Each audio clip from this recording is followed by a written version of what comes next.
ओम अज्ञानतिमिरन्धस्य ज्ञानाञ्जनशलाकया चक्षुरुन्मिलितं येन तस्मै श्रीगुरवे नमः।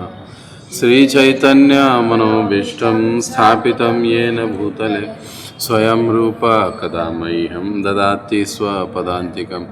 वन्देऽहं श्रीगुरौ श्रीयुतापदकमलं श्रीगुरून् वैष्णवांश्च श्रीरूपं साग्रजातं सहगना रघुनाथान्वितं तं सजीवं साद्वैतं सावधूतं परिजनसहितं कृष्णचैतन्यदेवं श्रीराधा कृष्णपादान् सहगना ललिता श्रीविशाखान्वितांश्च।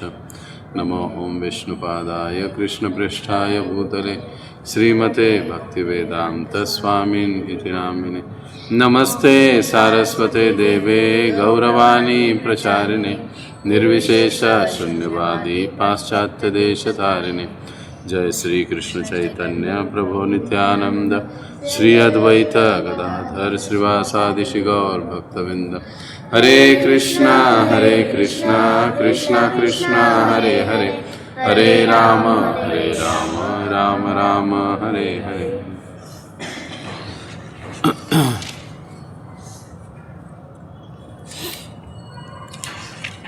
श्रीमद् भगवद गीता अध्याय 4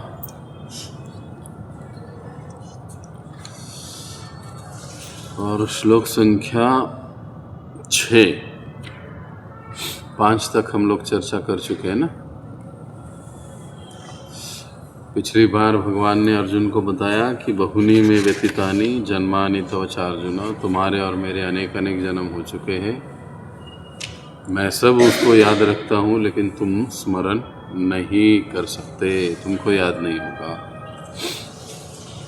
और अभी भगवान को कैसे याद रहता है वो हमने संक्षेप में देखा था कि भगवान शरीर नहीं बदलते कभी। हम लोग हर जन्म मृत्यु के बाद, हर मृत्यु के बाद शरीर बदलता है, लेकिन भगवान का शरीर नहीं बदलता।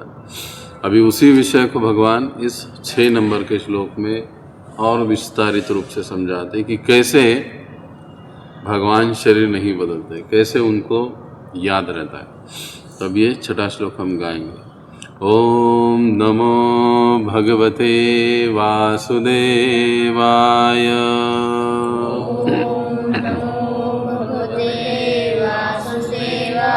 ओम नमो भगवते वासुदेवाय।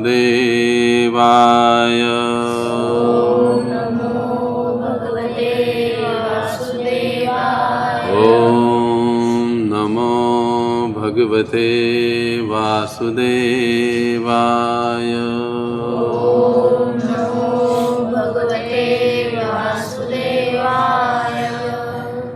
भगवद गीता अध्याय 4 श्लोक 6। अजोपि सन्न्यवेयात्मा भूतानां ईश्वरोऽपि सन् प्रकृतिं स्वामधिष्ठाय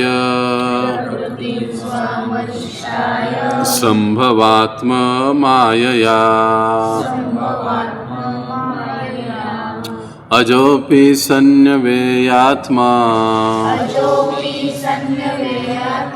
भूतानां ईश्वरोऽपि सन् प्रकृतिं स्वामधिष्ठाय संभवा आत्ममायया। अजोपि सन्न्यवेयात्मा भूतानां ईश्वरोऽपि सन् प्रकृतिं स्वामधिष्ठाय संभवामि आत्ममायया। अब कौन दोहराएगा? अजोपि सन्न्यवेयात्मा भूतानामीश्वरोऽपि सन् प्रकृतिं स्वामधिष्ठाय संभवामात्ममायया अजोऽपि सन्नव्ययात्मा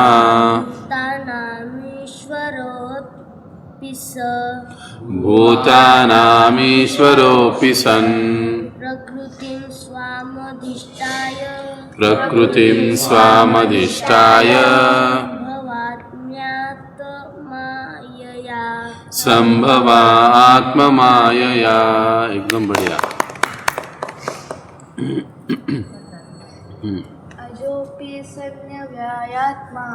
अजोऽपि सन्नव्ययात्मा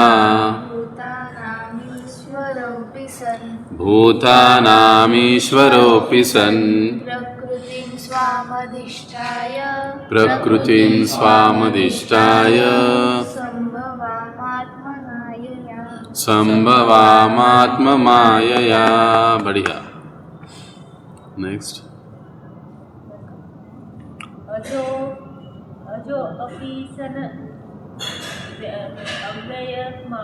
अजोऽपि सन्नव्ययात्मा भूतानामीश्वरोऽपि सन् प्रकृतिं स्वामधिष्ठाय संभवा आत्ममायया।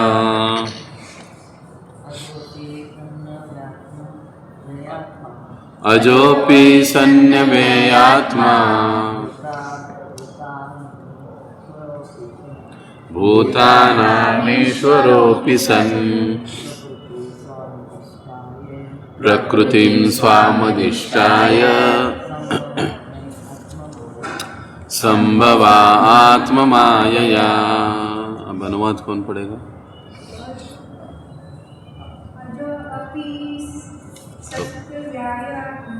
अजोऽपि सन्नव्ययात्मा भूतानामीश्वरोऽपि सन् प्रकृतिं स्वामधिष्ठाय संभवा आत्ममायया। अनुवाद कौन पढ़ेगा? मैं। यद्यपि मैं अजन्मा तथा अविनाशी हूँ और यद्यपि मैं समस्त जीवों का स्वामी हूँ, तो भी प्रत्येक युग में मैं अपने आदि दिव्य रूप में प्रकट होता हूँ। तो अभी भगवान क्या बता रहे हैं अर्जुन को यहाँ पर, जैसे पिछले श्लोक में बताया कि तुम्हारे और मेरे अनेक अनेक जन्म हो चुके हैं। अब यहाँ पर भगवान अपने बारे में बता दे। अज मतलब जिसका जन्म नहीं होता, अपि यानी फिर भी भगवान कह रहे हैं कि मैं कैसा हूँ? अज, मेरा जन्म नहीं होता लेकिन फिर भी मैं जन्म लेता हूँ। यानी भगवान कैसे है? भगवान नारायण, भगवान विष्णु, भगवान कृष्ण कैसे अजन्मा है, उनका कभी जन्म नहीं होता। अभी हम कहेंगे, हम लोग तो देखते हैं कि भगवान का जन्म हुआ, देवकी के गर्भ से भगवान प्रकट हुए, लेकिन भगवान यहाँ पर अपने आप को कह रहे हैं कि मैं अजन्मा हूँ, फिर भी मैं इस धरती पर जन्म लेता हूँ। अब इसको कैसे समझे? ये दोनों विरोधाभास लगता है कि अजन्मा भी हूँ और जन्म भी लेता हूँ, तो ये कैसे? तो इसको प्रभुपाद जी तात्पर्य में समझाते हैं। भगवान ने अपने जन्म की विलक्षणता बतलाई है। यद्यपि वे सामान्य पुरुष की भांति प्रकट हो सकते हैं, किंतु उन्हें विगत अनेक अनेक जन्मों की पूर्ण स्मृति बनी रहती है, जबकि सामान्य मनुष्य को कुछ घंटे पूर्व की घटना स्मरण नहीं रहती। यदि कोई पूछे कि एक दिन पूर्व इसी समय तुम क्या कर रहे थे, तो सामान्य व्यक्ति के लिए इसका तत्काल उत्तर दे पाना कठिन होगा। उसे इसको स्मरण करने के लिए अपनी बुद्धि को कुरेदना पड़ेगा कि वह कल इस समय क्या कर रहा था। फिर भी लोग प्राय अपने को ईश्वर या कृष्ण घोषित करते रहते हैं। मनुष्य को ऐसी निरर्थक घोषणाओं से भ्रमित नहीं होना चाहिए। अब भगवान दोबारा अपनी प्रकृति या स्वरूप की व्याख्या करते हैं। प्रकृति का अर्थ स्वभाव तथा स्वरूप दोनों है। भगवान कहते हैं कि वे अपने ही शरीर में प्रकट होते हैं। वे सामान्य जीव की भांति शरीर परिवर्तन नहीं करते।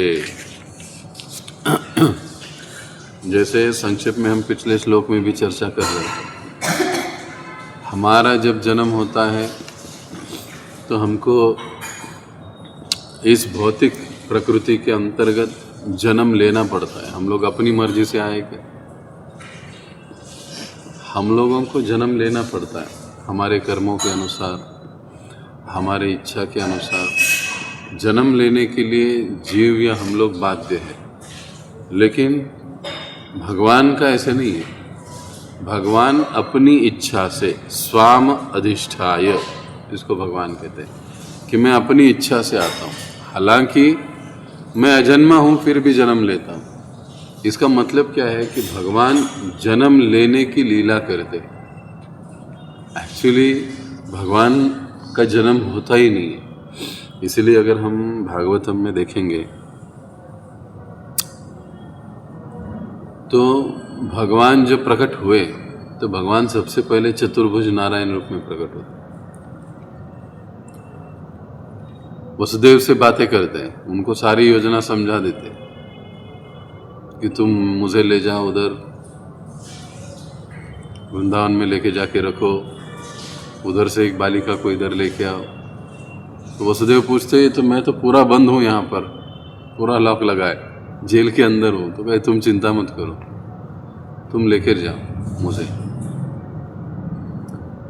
और फिर भगवान ये सारी चर्चा करने के बाद भगवान क्या करते हैं? तुरंत द्विभुज रूप में आ जाते हैं। कहीं पर भी यह वर्णन नहीं आता है कि एक सामान्य व्यक्ति की तरह देवकी के गर्भ से भगवान उत्पन्न हो गए। हालांकि 9 महीने देवकी के गर्भ में बताया गया है कि भगवान थे, भगवान आए, लेकिन उनका जन्म डायरेक्टली प्रकट होना। इसलिए एक प्रवचन में महाराज जी कहते हैं कि सामान्य जीव का जन्म रज और बीज के माध्यम से होता है, स्त्री और पुरुष के संयोग से होता है। लेकिन भगवान का जन्म ऐसे नहीं होता। देखो यहाँ पर भगवान देवकी के गर्भ से आए, राम भगवान भी वैसे ही प्रकट हुए, लेकिन कूर्म कहाँ से आए? नरसिंह कैसे प्रकट हुए? यानी भगवान ये दिखाते हैं कि जरूरी नहीं कि हर बार मुझे कोई माँ बाप ही चाहिए जन्म लेने के लिए, मैं खंबे से भी आ सकता हूँ। इसीलिए वो भगवान है। इसलिए भगवान क्या कह रहे हैं यहाँ कि मेरा वैसे कभी जन्म नहीं होता है, जो मेरा एक्चुअल में शरीर है उसी शरीर में, उसी मेरे दिव्य। इसलिए यहाँ पर संभव आत्म माया, या आत्म यानी मेरी, माया यानी प्रकृति या मेरे शक्ति के साथ, मेरे स्वरूप के साथ में अवतरित होता। कई बार लोग कहते हैं कि अरे अगर भगवान इतने शक्तिशाली है तो इनको इस भौतिक जगत में आने की जरूरत नहीं है। ये तो दुख भोगने के लिए ये प्रकृति या ये जगत बनाया गया। हमने जो भी कर्म किए हैं, जो भी पाप किए हैं, जीव यहाँ पर आते हैं और उसके लिए कष्ट भोगते हैं, अपना बैलेंस बराबर टैली कर लेते, फिर आगे निकलते।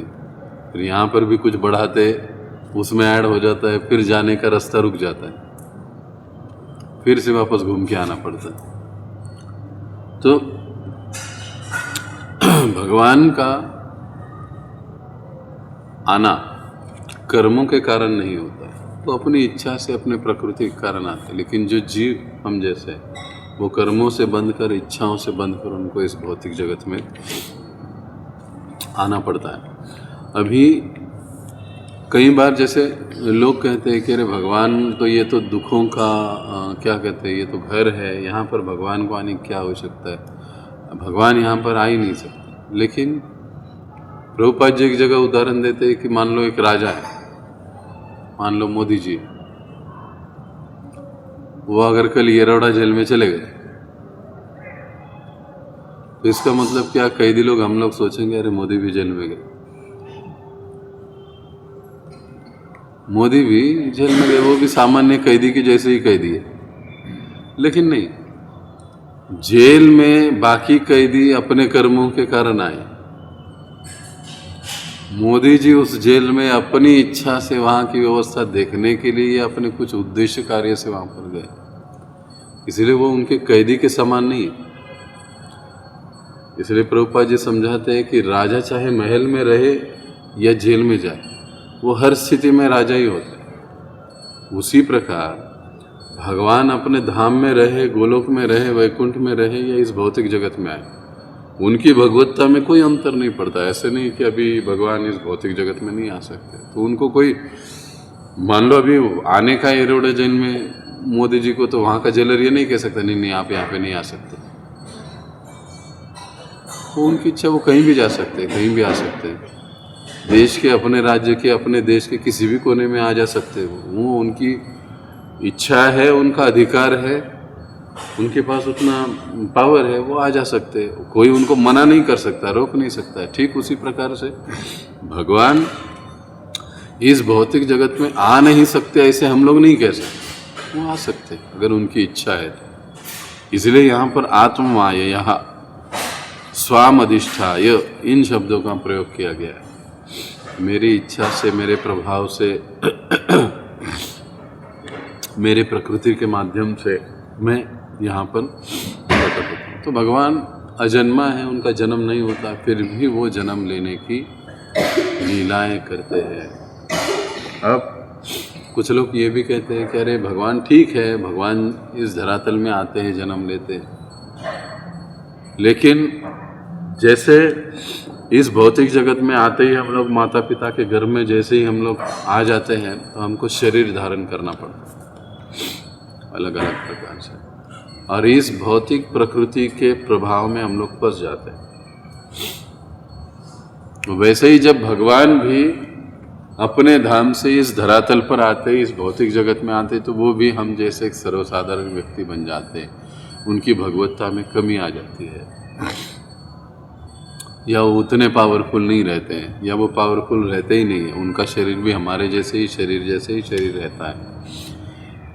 कई लोग इस प्रकार से भी चर्चा करते हैं, बातें करते हैं, लेकिन यहाँ पर भगवान जो पहले लाइन की आखिरी शब्द बताते हैं, भूतानाम ईश्वरोपि सन, सभी जीवों का अधीश्वर या ईश्वर मैं हूँ, लेकिन फिर भी मैं जन्म लेता हूँ। सन्य अव्यय आत्मा, अब मैं कैसे हूँ, एक तो अजन्मा हूँ और मेरा कभी व्यय नहीं होता, कभी नाश नहीं होता। अभी हम देखेंगे कि हमारा शरीर जन्मता है, बढ़ता है, 6 स्थित्यंतर हम बायोलॉजी के हिसाब से शरीर में देखते हैं, बदलाव शरीर में होते रहते हैं, जन्म लेता है, बढ़ता है, स्थिर रहता है, फिर उत्पादन करता है, फिर क्षय होता है और फिर नाश हो जाता है। कोई भी वस्तु, कोई भी शरीर, कोई भी जीव ये 6 परिवर्तन देखता ही है, लेकिन भगवान के शरीर में ये परिवर्तन नहीं होते। पिछले श्लोक में हम देख रहे थे कि भगवान जब कुरुक्षेत्र की भूमि में खड़े थे तब उनका उम्र क्या था, 89, लेकिन कहीं उनको दाढ़ी सफ़ेद नहीं थी, बाल सफ़ेद नहीं था, हाथ में डंडा नहीं था। वो उस उम्र में भी रथ का इतना बड़ा पहिया पकड़ के उठा के एक हाथ में भीष्म को मारने के लिए दौड़े थे। कहने का तात्पर्य क्या है कि ये 6 स्थित्यंतर भगवान के शरीर में नहीं दिखते। भगवान 16 वर्ष तक बढ़ते हुए हमको भगवान लीलाओं में दिखाई देते हैं। एक बार भगवान 16 साल के हो गए कि फिर उनका उम्र आगे बढ़ता नहीं, वो वैसे ही रहते, नव यौवनम छ, इसीलिए उनको कहा जाता है कि वो हमेशा युवक अवस्था में बने रहते, वहाँ से आगे उनका उम्र नहीं बढ़ता।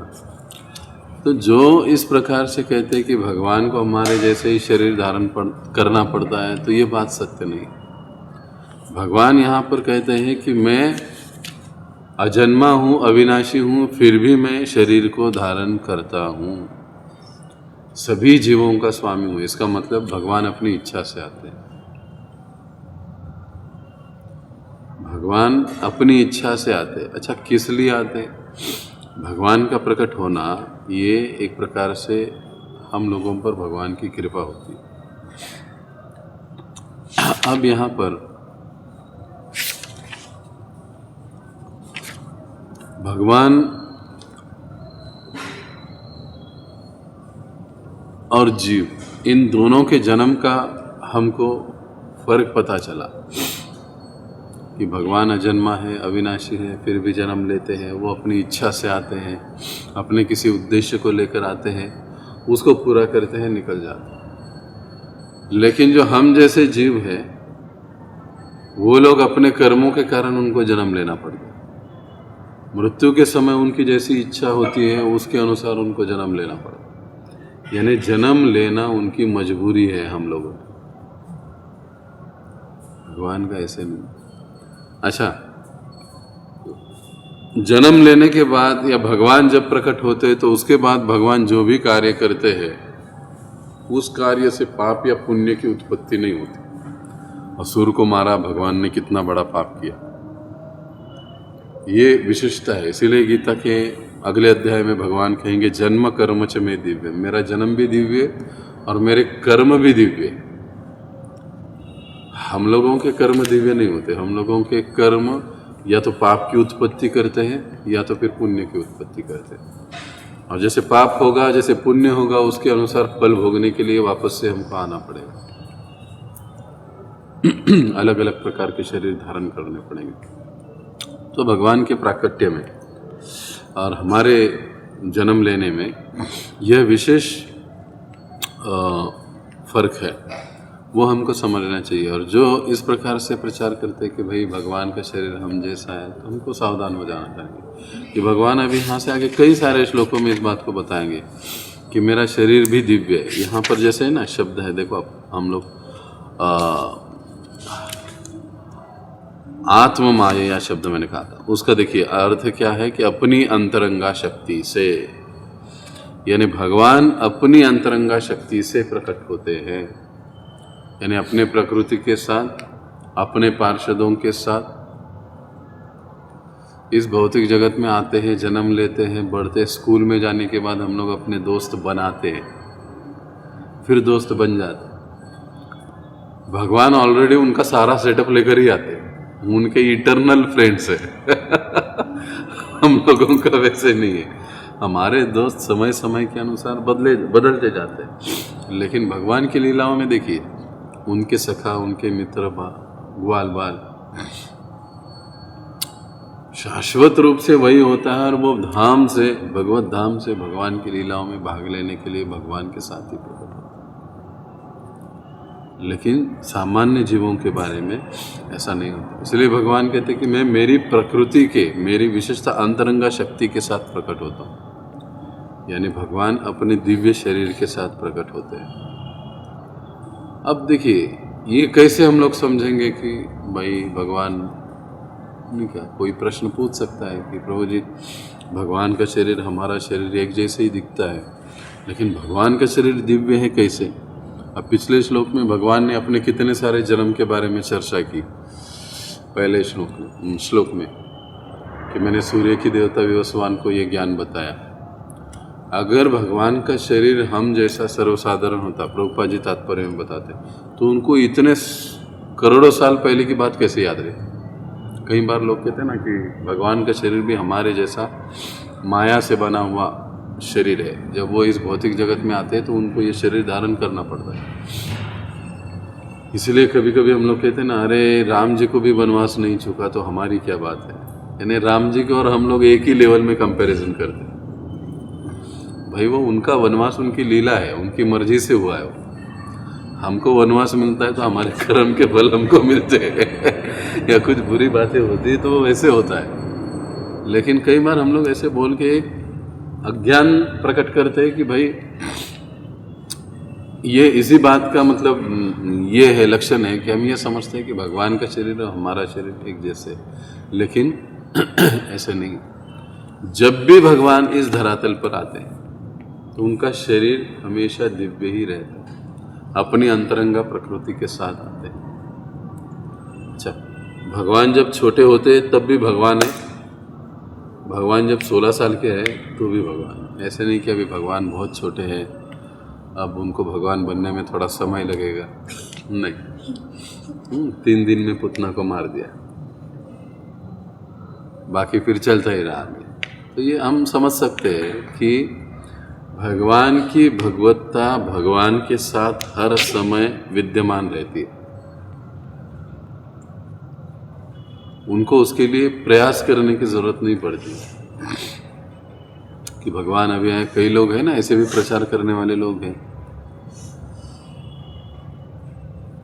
क्या अच्छा ही बोलते ये लोग कि अभी भगवान पूरी तरह से भगवान के रूप में प्रकट नहीं हुए, उनको कुछ समय लगेगा। ऐसे कुछ एक है अपसंप्रदाय जो कहते हैं। फिलहाल वो भगवान अपनी साधना से भगवान की पूर्णत्व प्राप्त करने की कोशिश कर रहे हैं, और फिर उनकी अपनी पत्नी भी है, वे स्वयं भी है। वो कहते हैं अभी माता लक्ष्मी पूरी तरह से माता लक्ष्मी बनी नहीं है, मैं भी अभी भगवान बनने की कोशिश में हूँ, जल्दी पूरा हो जाएगा। तो ये सारी क्या कहते हैं, हंसाने वाली बातें, केवल बकवास की बातें जो हमको सच्चे भगवत प्रेम से कहिए या भगवत भक्ति से कहिए हमको विचलित कर देते, पथभ्रष्ट कर देते। तो प्रभुपाद जी ने तात्पर्य इतने क्लियर और स्पष्ट रूप से बताए हैं कि हम लोगों की आंखें एक झटके में खुल सकती है। तो यहाँ पर रुकेंगे हम इस विषय में। किसी कोई प्रश्न है तो आप पूछ सकते हैं।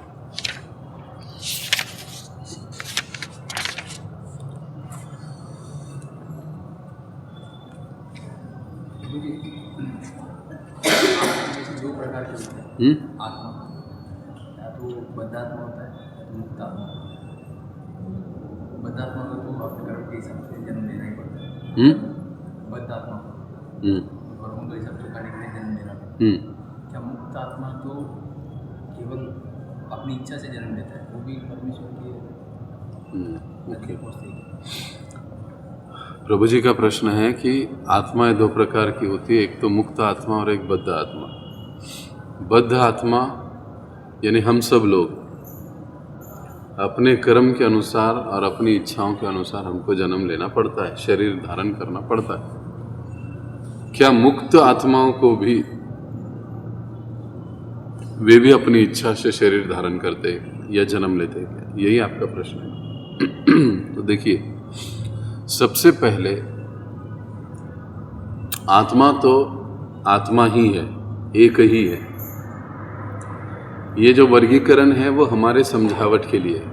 पहली चीज, बद्ध और मुक्त। बद्ध उसे कहा जाता है ऐसी आत्मा जो इस भौतिक प्रकृति के गुणों से बंधी हुई है, इसमें फंसी हुई है, भगवान को पूर्णतया भूल चुकी है,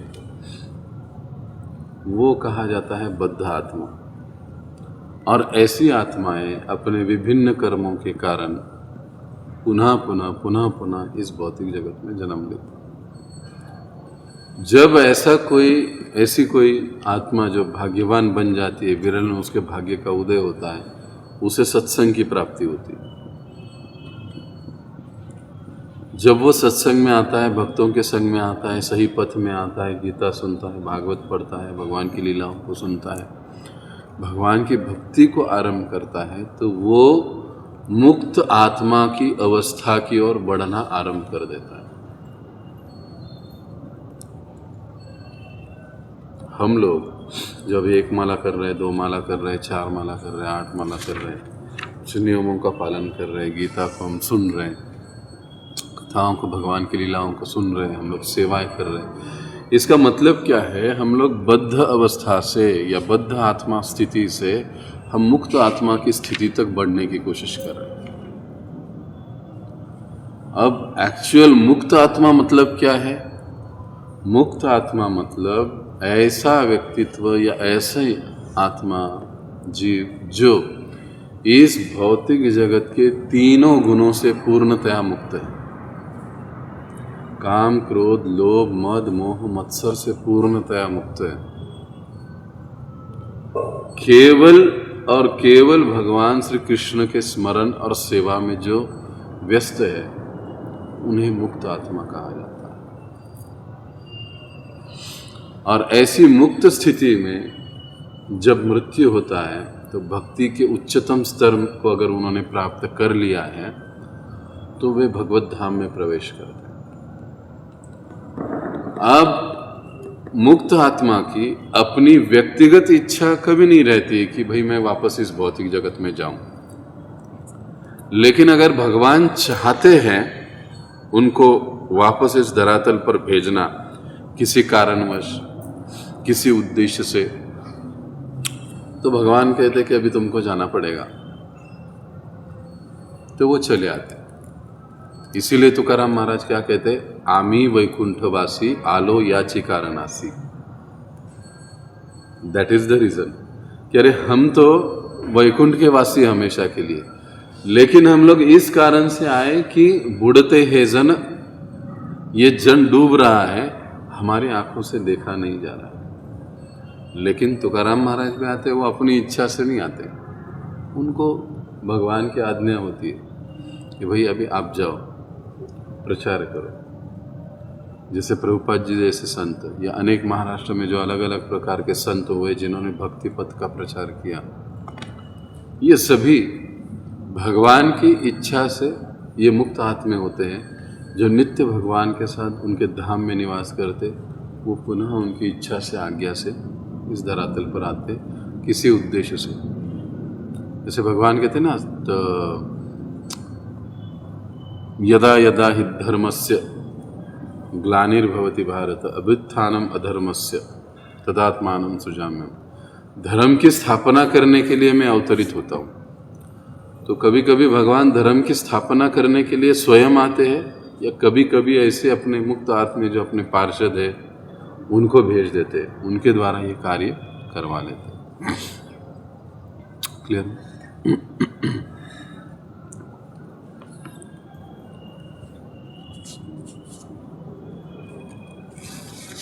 अगला ही श्लोक है यदा यदा हि धर्मस्य।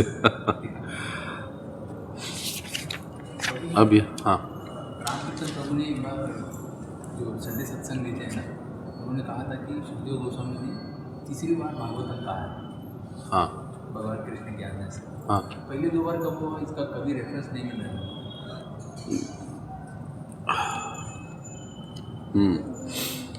उनसे पूछना पड़ेगा। मेरे भी अभ्यास में ये बात नहीं है। अच्छा प्रश्न है।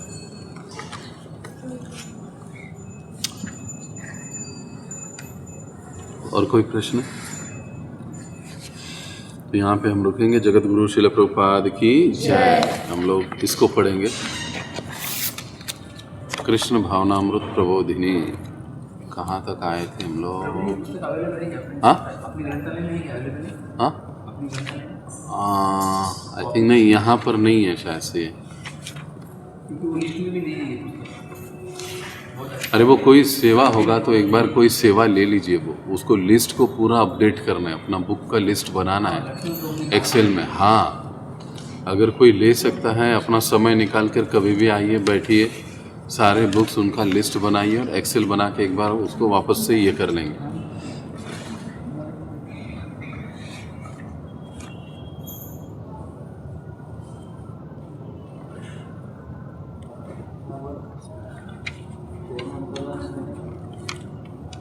कहाँ पर थे हम लोग?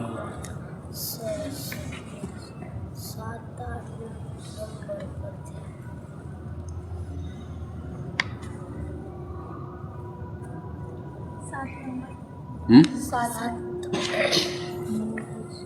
7 झालं होतं. 9 शेवट होतं. हां, बरोबर.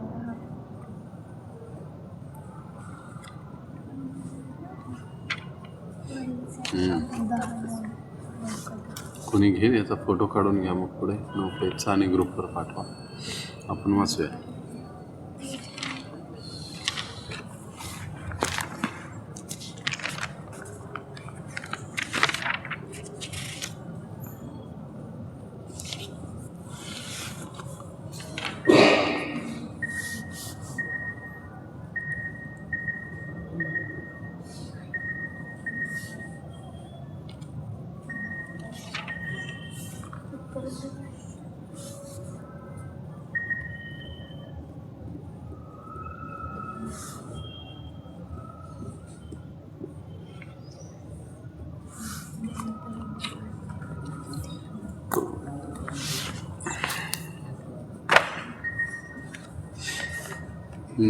Page number 9.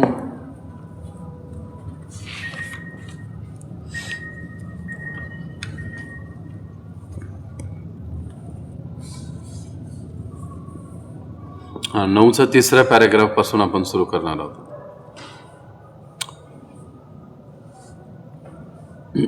असेही अनेक भक्त आहेत जे वैष्णवांच्या रूढींचा, आचार पद्धतीचा स्वीकार करण्याऐवजी ते स्वतःच्या श्रद्धेवर व आचरणाबाबत तडजोड करतात आणि अशा प्रकारे विष्णूला शरण जाण्याचा भाव विसरतात, जो आध्यात्मिक जीवांचा सारांश आहे.